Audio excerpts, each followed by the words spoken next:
E seguimos aqui no Sinal Aberto. Nosso assunto agora é o futuro do planeta. Desde ontem acontece na Escócia a COP26, a Conferência das Nações Unidas sobre as mudanças climáticas. O que está sendo discutido e o que deve ser decidido nesse encontro que reúne líderes mundiais? Várias reflexões sobre este tema. E sobre isso, a partir de agora, nós conversamos com a advogada e doutora em Direito Ambiental, Luciane Martins. Doutora, uma ótima tarde, seja muito bem-vinda aqui ao Sinal Aberto. Muito obrigada, Samuel.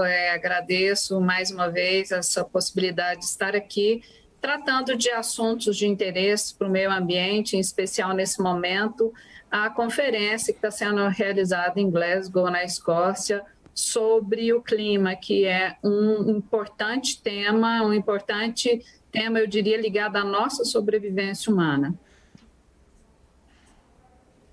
Doutor, antes de pensarmos aqui na nossa perspectiva local, aqui do Brasil, pensando em um contexto mundial, a partir das discussões, na sua avaliação, o que a gente pode ter de resultado a nível mundial? O que as nações podem apresentar de resultado nesta COP26?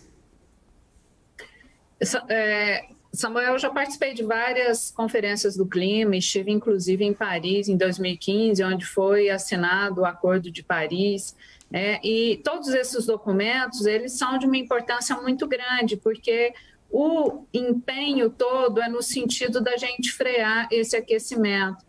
A gente pega o último relatório, o sexto relatório do painel intergovernamental de mudanças climáticas, que é um grupo de cientistas do mundo inteiro que estuda o clima, e a gente vê que a gente não está numa situação muito favorável, que de fato causas antrópicas, ou seja, o ser humano está modificando o clima, e a gente já está sentindo isso de uma forma muito presente, muito diária, com cheias, inundações, incêndios, então estamos tendo diversos problemas. Quando se reúnem nessa Conferência Mundial para tratar de clima, o intuito é vamos tomar algumas ações, vamos tomar alguns objetivos. Vamos tornar isso possível para que nós possamos efetivamente resolver o problema. Então, estamos agora na COP26 discutindo, eu agora não presencialmente, estou aqui em Goiânia,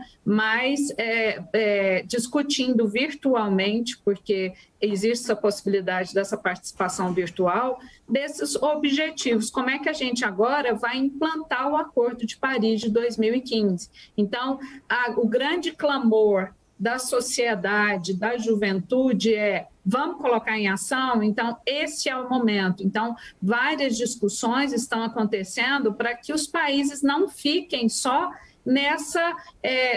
com objetivos no papel, que é o que a gente chama de contribuições nacionalmente determinadas, que essas contribuições não estejam apenas escritas no papel, mas que elas se tornem efetivas para a redução das emissões de gases de efeito estufa, para ver se a gente consegue chegar no final desse século em um aumento da temperatura de até 1,5, mas lembrando, já tem vários estudos que estão já alertando que se não houver uma mudança em relação a essas emissões, a temperatura global pode subir em média de 3 a 4 graus centígrados até o final desse século, o que vai significar uma grande catástrofe para a vida humana. O planeta vai continuar, por isso que a gente está falando que esses encontros são importantes para a gente também falar de sobrevivência humana. Doutora, a senhora citou aí o Acordo de Paris e lembramos o acordo firmado lá em 2015 e o Brasil tinha uma meta expressiva, até 2030 reduzir em 43% a disseminação de gases estufa, só que aí houve uma mudança no cálculo feita e o Brasil, ao invés de ir diminuindo de uma forma gradativa a emissão de gases, o Brasil, pelo contrário, aumentou. Além de aumentar, temos a ausência do presidente Bolsonaro nas discussões e a participação por meio de videoconferência do ministro Joaquim Leite, o ministro da área do meio ambiente. Este contexto que citei, somado aí com a ausência física dos representantes, por mais que tenhamos, como é o seu caso, a possibilidade de uma participação remota, isso de certa forma mostra o desinteresse ou isso pensando numa imagem internacional, um desinteresse do Brasil em relação às mudanças climáticas, a práticas ambientais mais sustentáveis? Com certeza, Samuel. Assim, nós não estamos, em termos de política federal, muito bem considerados em termos ambientais e também em termos climáticos, principalmente. Então, é lógico que essas ausências são sentidas porque se esperava do Brasil, como a gente sempre esteve na vanguarda, uma liderança para poder efetivamente contribuir de forma efetiva para se reduzir essas emissões de gás de efeito estufa. E o que tem acontecido, principalmente de 2017 para cá, com intensificação em 2019, 2020, 2021, porque estamos batendo recordes mensais e anuais de desmatamento e queimada, principalmente no bioma amazônico e cerrado.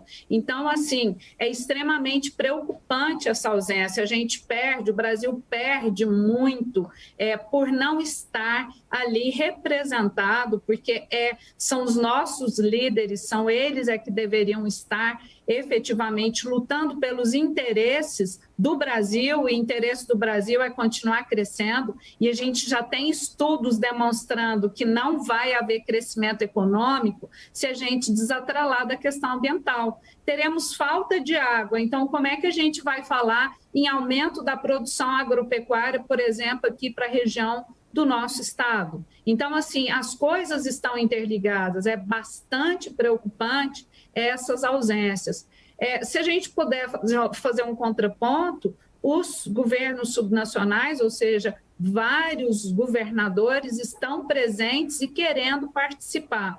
E para nós isso é fundamental, por quê? Porque o capítulo 6º do Acordo de Paris é para ser implementado agora na COP26, e é justamente o capítulo que vai tratar sobre mecanismos de mercado de carbono, ou seja, a possibilidade de remuneração de países ou ações que estejam capturando gás carbônico e os seus outros gases de efeito estufa do meio ambiente, que isso é uma forma de contribuição.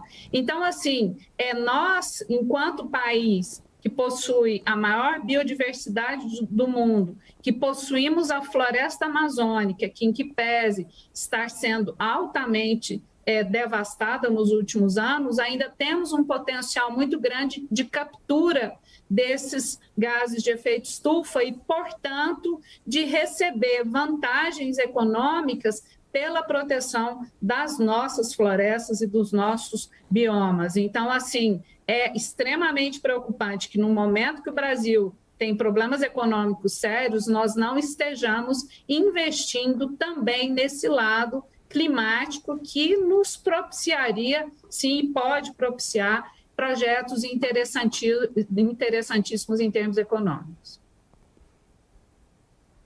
Aqui na segunda edição do Sinal Aberto, nós estamos conversando com a advogada e doutora em Direito Ambiental, Luciane Martins.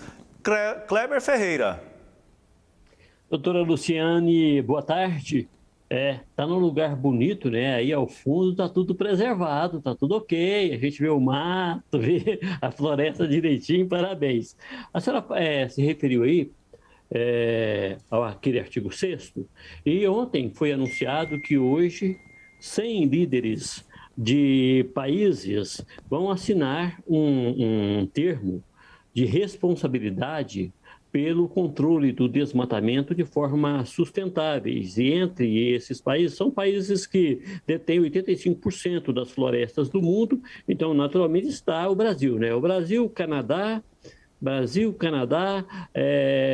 o Congo, a Rússia, a Colômbia e a Indonésia. Se eu não me engano, são esses. É que a gente lê depois, lê outra coisa, e bom, mas esses países eu tenho certeza que estão. Se tiver mais algum, né, a senhora pode me corrigir.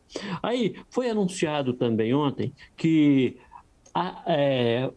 se criará um fundo de 12 bilhões de dólares para investir nesses países e auxiliar esse controle do desmatamento e o apoio a algumas questões indianistas, aos direitos indígenas, né? Essa é uma questão muito vaga, né? Cada país entende o direito indígena de acordo com a sua cultura e a sua constituição, né? Uns acham que tem um marco, outros acham que é ad eterno, né? Enquanto o índio for querendo, a terra vai demarcando para frente. Tem essas coisas todas que não é o caso do nosso debate aqui. Se comprometeram a investir esses 12 bilhões de reais, esse dinheiro viria do Reino Unido, Noruega, a Coreia, a Irlanda, Bélgica, Dinamarca, Japão, França, Estados Unidos, Alemanha e da própria União Europeia.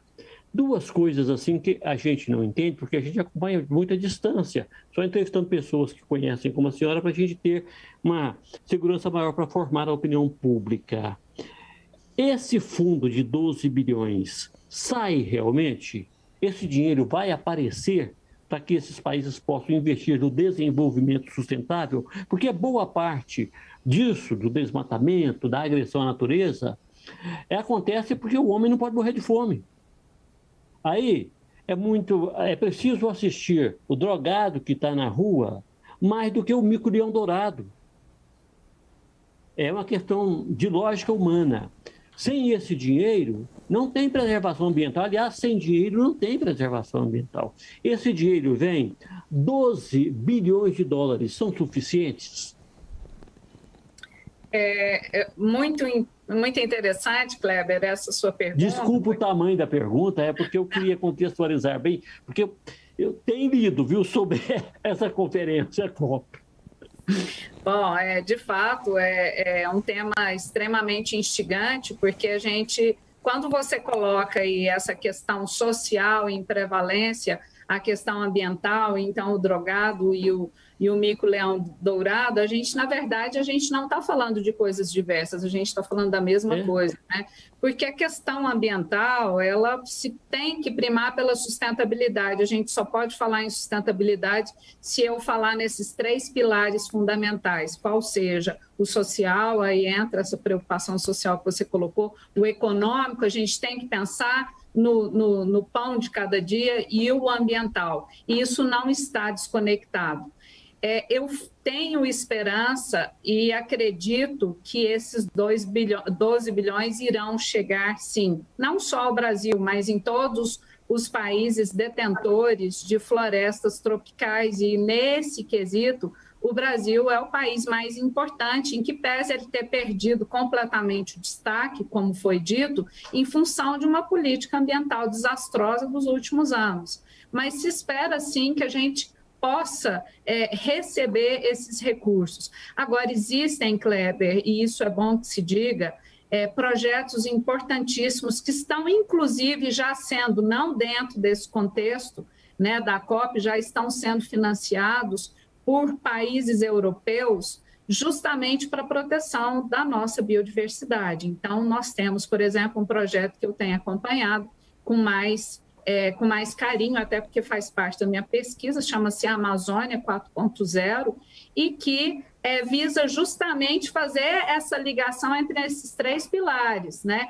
Principalmente para os povos da região amazônica. É bom lembrar que desmatar a Amazônia para poder plantar capim e colocar gado, isso não significa desenvolvimento econômico, muito menos social ou ambiental, porque aquele tipo de solo ele não vai propiciar uma produção rentável. E a gente tem elementos dentro da floresta que possibilitam isso. Então, eu só vou te dar um exemplo. Por exemplo, quando a gente fala em plantio de soja no estado do Pará, você tem muito mais lucro, 4 vezes mais, se você fizer a exploração do açaí.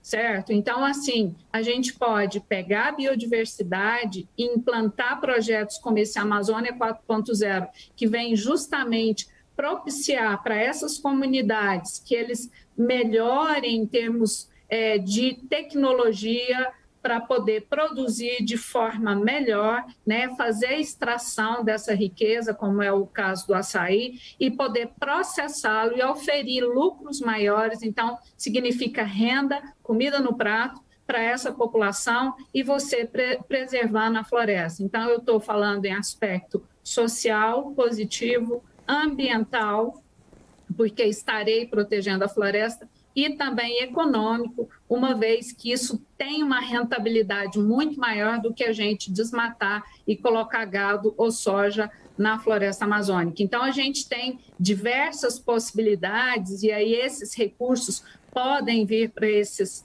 projetos, lembrando que o Brasil tinha o Fundo Amazônia, né, que tinham vários projetos interessantes em andamento e que essa verba acabou sendo cortada porque o governo resolveu utilizar isso não para fins de proteção da região amazônica, mas sim para regularização fundiária. Então, os dois países maiores financiadores, que eram Alemanha e Noruega, cortaram essa verba. Então, assim, o que eu estou querendo dizer com isso? Que agora a gente tem que estar também preocupado com os rumos que o nosso governo vai tomar em relação a esses recursos, porque se não forem bem aplicados, eles não virão. Ou não resolverão, né? Vêm, são mal aplicados, não resolverão. Bom, eu tenho mais 2 questionamentos que eu vou aproveitar da sua experiência, pesquisa, sabedoria para esclarecer. Na COP não discute a impermeabilização do solo. E a impermeabilização do solo, em alguns estudos científicos, é apontada como a principal causa do desnível da chuva. Não estou falando climático, exclusivamente da chuva. Não se discute, por exemplo, um asfalto permeável. Não se discute a obrigação de deixar nas calçadas da grande cidade um espaço para que a água entre solo adentro ou uma calçada permeável. Então, não está na hora da gente fazer esse debate também para que as cidades, para que muitos que carregam a bandeirinha e não sabem nem o que está falando sobre ecologia, também possam doar de si um pouco para auxiliar no equilíbrio climático?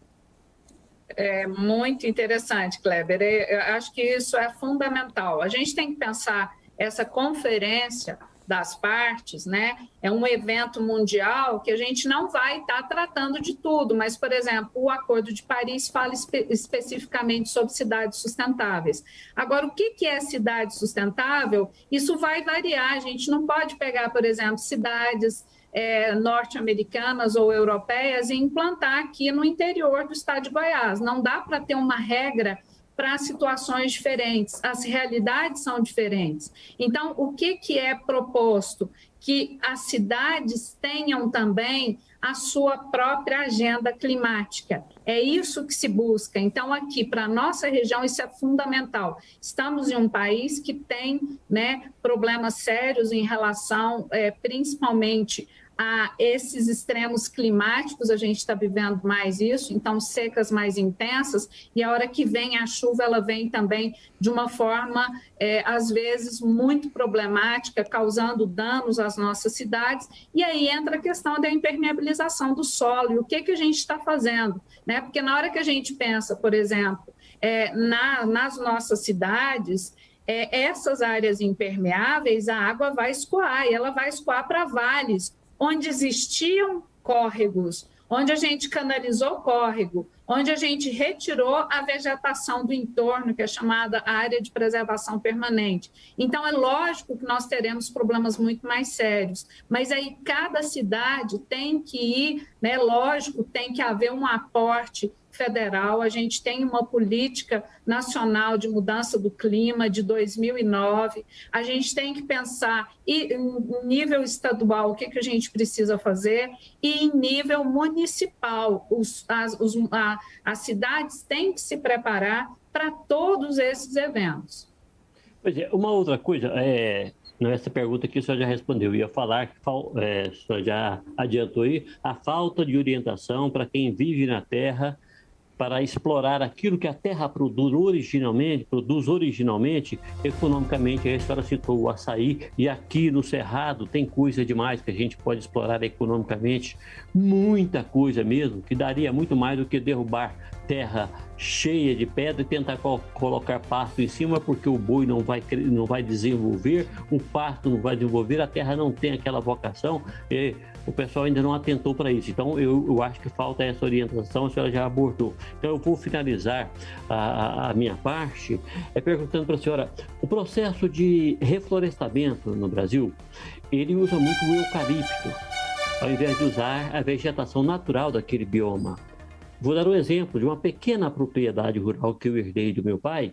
Era grande quando meu pai era vivo, mas eu tenho 10 irmãos. Meu pai e minha mãe exageraram, aí teve que dividir por 10. E ainda bem que exageraram, que eu sou o caçula. Se eu resolvesse parar ali no 10º filho, eu não teria nascido, então não posso reclamar. Mas dividiu muito. O fato é que na minha propriedade tem 2 nascentes. E eu, assim, luto muito para preservar as nascentes. Meu pai foi um fazendeiro preservacionista. Então, na época dele, era tudo preservadinho, não derrubava mato para fazer pasto, plantava o capim normalmente da vocação natural do solo e fazia aquela pastagem com o capim do solo e dava ótimo resultado para o gado de desmama, de recria, o de engorda não, aí vai para o coxo. Né? Então ele tinha essa concepção já há muito tempo, era uma coisa dele, não era ambientalista, era uma coisa dele, né? E não fazia queimada e criticava vizinho, denunciava uma série de coisas.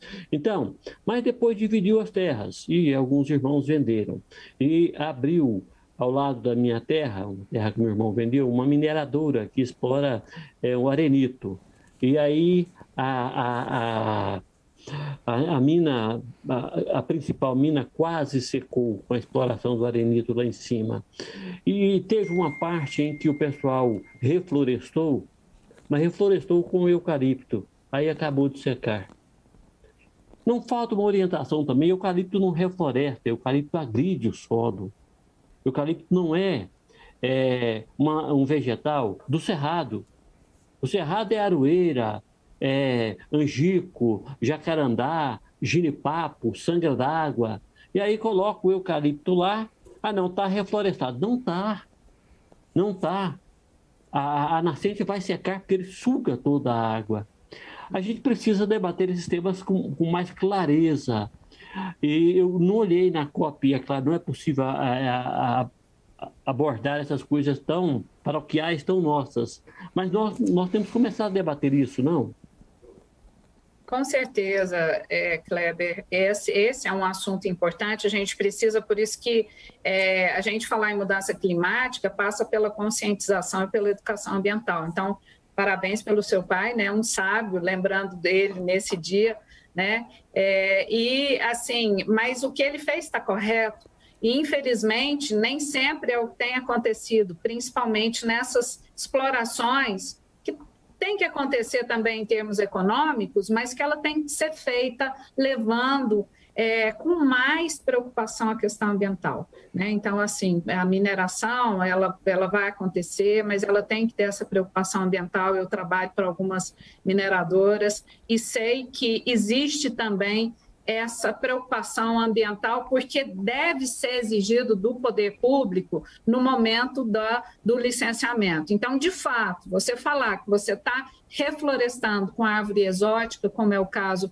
do eucalipto, você não o está fazendo, né? Então, a gente tem que repensar isso. E por que não, igual eu dei o exemplo do açaí na região norte, por que não implantarmos também projetos locais aqui para a gente poder explorar de forma econômica essa biodiversidade. Lembrando, o piqui, o araticum, tem tanta coisa. Um araticum pequenininho assim são R$20. Pois é. Então, assim, a gente tem riquezas aqui. Daí a importância, não é, doutora, Daí a importância de a gente tratar estes temas, tanto na COP26, trazendo para a realidade aqui do nosso dia a dia. Doutora, o nosso tempo está estourado. Eu quero agradecer a senhora pela sua participação aqui na nossa programação da Sagres. Quero desejar à senhora uma boa tarde e até uma próxima oportunidade conosco aqui na Sagres.